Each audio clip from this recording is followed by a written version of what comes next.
Oh, there I am, sitting in the front passenger seat of the then top of the range Ford Granada. Proper walnut dash and everything. You know the car, don't you?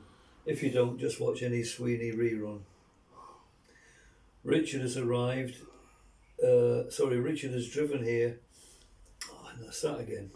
No. Carry on. Richard has driven me here in his trusted blue and rust old shaped Ford Transit van. It's battered and it's bumpy, but it's got character. The journey here has seemed awful long, and I'm at boiling point now with sick tension. Not enjoyable at all. I'm chatting away to Richard, questioning him as to what I'm to expect. The nervousness I'm feeling is quite nauseating, and the old self-doubt is beginning to manifest itself unpleasantly. Once he has dropped me off, then I really was on my own. He's going on to Bradford. I feel safe with Richard. He's far more experienced than me. Nothing seems to spook him. He takes it all in his stride, and God, I envy that. Nowadays, I know my way around geographically, but back then, I was still a non-driver. I didn't have a clue where I was. It just seemed an awful long way from Sheffield. Now there is a bypass built to ease the traffic running through the surrounding villages, but back then we drove through Hoyland, Wombwell, Great Houghton, and places like that.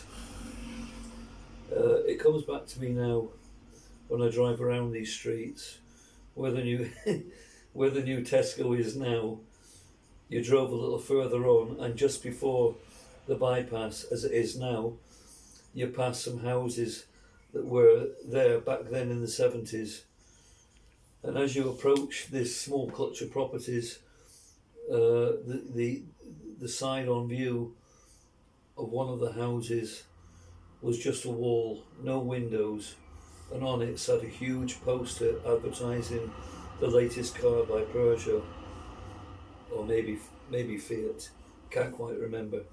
It depicted the main body of a sheep with the head of a wolf.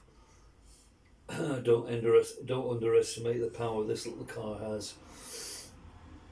There were no words, as I recall, just a wolf in sheep's clothing. It didn't need words. The image. Are you sure I should carry on with this? Yeah, definitely. It's interesting. The image. The image said it all. As I look on the same wall now as if ever I go past, there's nothing on it. Where's that poster gone now? I want it. I want it, and I want to put it on my living room wall.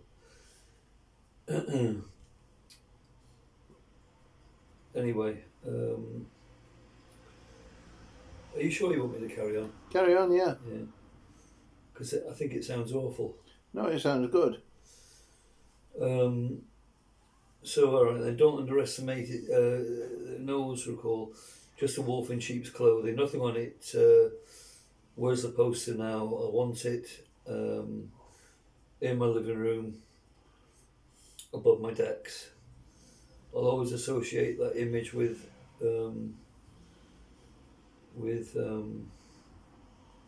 lost it. I'll always associate that image as part of the whole 5 acres experience. So we drive on, Richard's nattering away, smoking his fags, relaxed about everything. Endless journey, it seemed. Darkness creeping in, lots of countryside, and a particularly long stretch of a country road flanked on both sides by forest, or maybe just dense woodland. Something seemed bigger.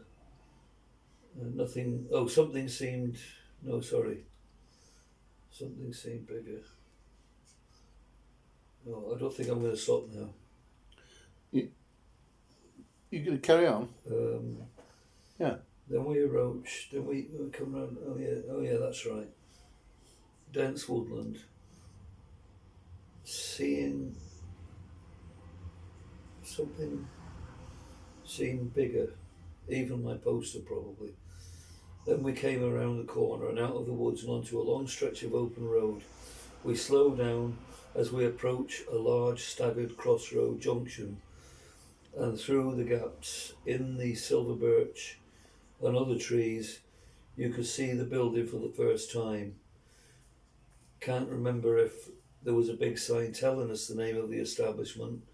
There was later on, but then it just became a country pub. So we pull up the drive, a long stretch of narrow road taking us toward the building. The road opens out to form a main car park. I'm introduced to Ken. He looks very mean, not overly tall, but built like a barn. He talks hard. He has a very Leeds West Yorkshire accent. There's no softness anywhere. He's pretty scary. Well, he is to me. He's dressed in a very bland grey two-piece suit which struggles to fit him very well. Thinking ahead, I wonder if he thought he was that stylish. Didn't look it for sure. He's very stocky, has no neck. It's like his head has been fused onto his shoulders. You're getting bored now. Carry on. Turns out he's an ex-rugby league player. Hard-looking person. He has a very bad eye. At some point, he picked up an eye injury. I was told later that it was a rugby accident. He took a stud in his eye, and it left him with a very clouded, unseeing eye. A bit like a shark's eye, unseeing. It adds to his fear factor. Remember, I'm about 7 stone wet through, and with a curly perm, a puny city boy.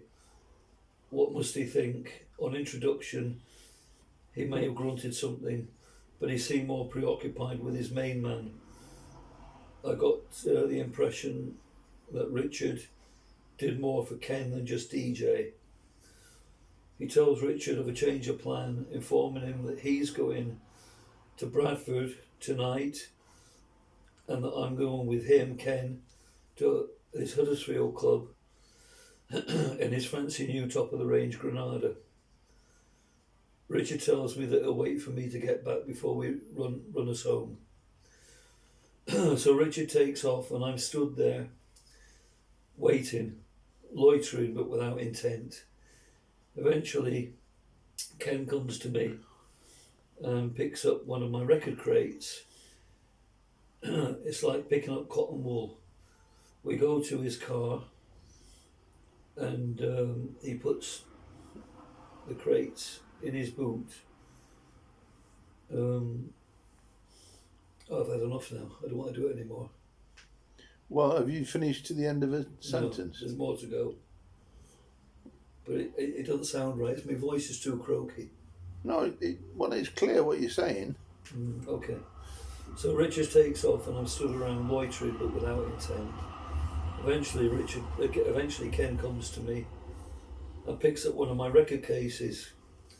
It was like picking up cotton wool. We go to his car and he puts the crates in the boot. He effortlessly puts his crate in, and I gingerly heave mine up using both hands to lift it clear of the paintwork of his car. He is watching me, so don't drop it, Graz, for goodness sake, don't drop it. I go and get into the front seat. It seems to bury me. Luxury leather upholstery. He climbs into the driver's seat and his sheer bulk envelops everything, including me. So there we are, bulky Ken and perm curl Graz. A minute, I just pressed the wrong button.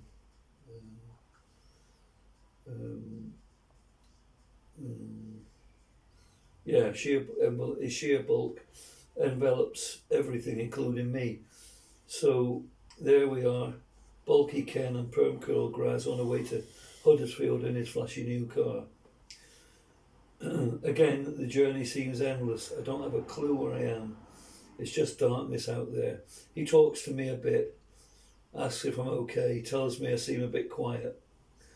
I try to make conversation back.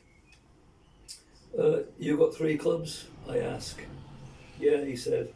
How long have you been a DJ? He asks. Since 1974, I said. It was now 1977. You done much club work? I hesitated. I hadn't done any at that point. I didn't dare lie to him. No, I said. And I was wondering what Richard had told him about me. There was a pause, a long one, struggling for something to say. I told him I liked his car. Top at range, he said, with that Leeds accent. Beautiful, he said. I can't remember how we got to the next part, but he told me he had shotguns. I have them made to measure, he said. Bloody hell, I thought. Why is he telling me this? Yeah, I said nervously. So, what do you do for a job? Well, this is going to sound pathetic, I thought. Well, I cut hair, I said. Oh, right, he mumbled as he puts a cigarette in his mouth. Smoke? He asks, and offers me a packet a packet towards me. No thanks, I said. I have no thanks, I said. I have asthma, which is I didn't say that at all really. I was just scared of him. Anyway, I'm going to stop now because it's taking. Well, carry on. It's interesting, Greg. I mean, have Okay, you got a section to go on? Okay. Finish your section. Okay. Okay, he said as he exhaled a steady stream of smoke in my general direction. I might get you to cut my hair. That came out of the blue. Oh right, okay. My missus might get you to do hers too. See if you're a better hairdresser than a DJ, he chuckled to himself. So, he said, back to tonight. Richard tells me you're okay. You better be, because you'll soon know about it if you're rubbish. This will be a baptism of fire. It's the roughest of my 3 clubs. We hit the town centre, bright lights at last. But now the nerves were really kicking in. I couldn't get out of my mind the casual threat he delivered to me about 20 minutes ago. He told me to keep the dance floor full because the bar will then be busy. But he added with a crushing blow, I hate black people and I hate black music. I looked up at the signage above the doors, welcome to Ivanhoe's. Well, welcome to hell, I thought to myself. Christ, what the hell do I do? It's a disco, by definition, black music. Well, that only leaves me with Cliff Richards and the Bee Gees, I thought to myself. I could perhaps slot in the Wurzels, God help me. It was a disastrous night. It was the seediest nightclub I've ever frequented, then and now. The place was full of dark shadows, and they weren't Cliff's backing band.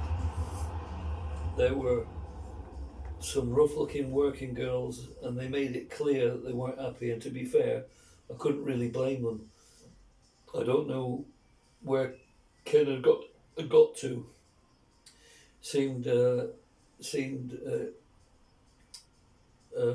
Hadn't seen him since we had got there.